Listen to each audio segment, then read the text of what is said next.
Chapter 61 भाव हिंसा से बचो। एक बार अमेरिका के राष्ट्रपति एंड्रू जॉनसन भाषण दे रहे थे, जिसमें वे अपने बारे में बता रहे थे कैसे उन्होंने प्रगति की है।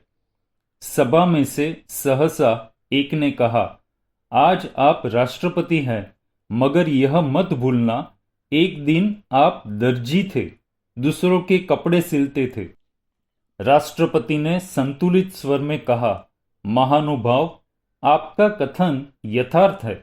मैं प्रारंभ में दर्जी था और मैंने बहुत ही प्रामाणिकता के साथ सिलाई का कार्य करके उसमें विशेष योग्यता प्राप्त की थी। मैं फक्र से आज यह कह सकता हूँ, राष्ट्रपति पद पर प्रतिष्ठित होने में दर्जी का धंधा मेरे लिए वरदान सिद्ध हुआ है। यह सुनकर वह व्यक्ति लज्जा से जमीन में गड़ गया और सभी श्रोताओं के मन में राष्ट्रपति के प्रति सम्मान और सद्भावना जागृत हुई।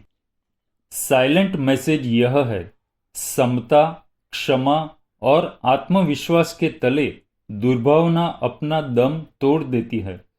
भाव हिंसा से बचने का यही उपाय है।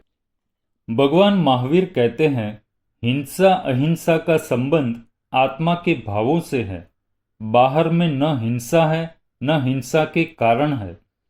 हिंसा भावों से होती है, भावों में ही होती है।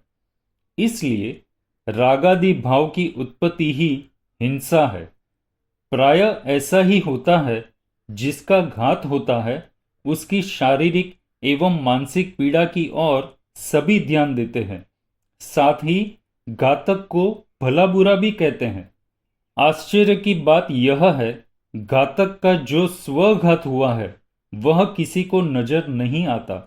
मजे की बात यह है, घातक स्वयं भी इसे नहीं जानता और अनदेखा करता है, किंतु उसका नियम से आत्मघात हो रहा है।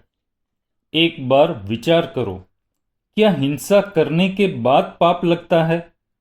हिंसा के भाव नहीं है, फिर भी अनेक जीवों का घात हो रहा है, तो क्या पाप नहीं लगेगा? समझना यह है, हिंसात्मक विचार के साथ ही हिंसा के पाप का मीटर ऑन हो जाता है।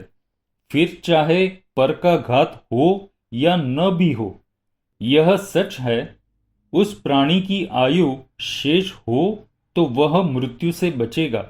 इसलिए अन्य जीवों का घात न होते हुए भी घातक का स्वघात तो उसके कषाय भावों के कारण हो ही जाता है। स्मरण रहे, भावों की विचित्र विडंबना है। मान लो हिंसा के भाव नहीं है, फिर भी अनेक जीवों का घात हो रहा हो, फिर भी उसे हिंसा का फल भोगना नहीं पड़ता। जैसे किसान जब खेती करता है तो कितने जीवों का घात होता है, अनेक जीव मरते हैं। किसान के भावों में अनाज उत्पन्न करने का विचार है, न कि जीवों के घात का भाव है। उसके ऐसे भाव ही उसे बहुहिंसा के फल का पात्र नहीं होने देते। एक पल रुको और भावना भाव। ऐसी सद्बुद्धि बनी रहे जिससे मैं अपने भीतर में अहिंसा भगवती की स्थायी स्थापना कर सकूं, ताकि दुर्भाव एवं दुर्व्यवहार को स्थान ही न मिले।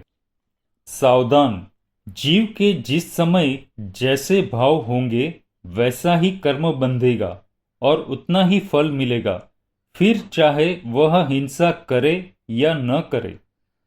वह हिंसा पहले करे, बाद में करे या नहीं करे, इससे कोई फर्क नहीं पड़ता। वस्तुतः हिंसा 4 प्रकार की है। स्वद्रव्य प्राण हिंसा, यानी कि आत्महत्या करना। परद्रव्य प्राण हिंसा, यानी कि जीवों का घात कर देना। स्वभाव प्राण हिंसा, यानी कि आत्मा में राग द्वेषादि विकार भावों की उत्पत्ति होना। और परभाव प्राण हिंसा, कुवचन या व्यंग्य, मजाक आदि द्वारा अन्य प्राणियों के अंतरंग को पीड़ित या क्लेशित करना। इससे पूर्णतः स्पष्ट होता है, जीवन में जब तक अहिंसा जैसे शुभतम भावों को स्थान नहीं मिलेगा, तब तक हिंसा से बचना दुश्वार है।